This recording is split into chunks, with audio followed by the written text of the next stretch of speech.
மகாராஷ்டிர மாநிலம் நாசிக்கில் உள்ள TCS நிறுவனத்தில் பெண் ஊழியர்கள் திட்டமிட்டு மதமாற்ற முயற்சிக்கும் பாலியல் துன்புறுத்தலுக்கும் ஆளாக்கப்பட்ட சம்பவம் பெரும் அதிர்ச்சியை ஏற்படுத்தியுள்ள நிலையில் குற்றஞ்சாட்டப்பட்ட நபர்கள் பெண்களை அலுவலகத்தோடு நிறுத்தாமல் சமூக வலைதளங்களிலும் பின்தொடர்ந்து கண்காணித்ததாகவும் அவர்களின் தனிப்பட்ட புகைப்படங்கள் மற்றும் தகவல்களை சேகரித்து ஆபாசமான குறுஞ்செய்திகள் மற்றும் வீடியோக்களை அனுப்பி மனரீதியான சித்திரவதை செய்ததாகவும் மற்றொரு அதிர்ச்சி தகவல் வெளியாகியுள்ளது.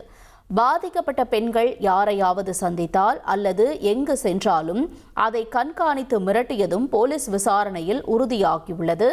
இந்த விவகாரத்தில் இதுவரை 9 தனித்தனி வழக்குகள் பதிவு செய்யப்பட்டுள்ள நிலையில் இதுவரை 7 பேர் கைது செய்யப்பட்டிருப்பதும் குறிப்பிடத்தக்கது.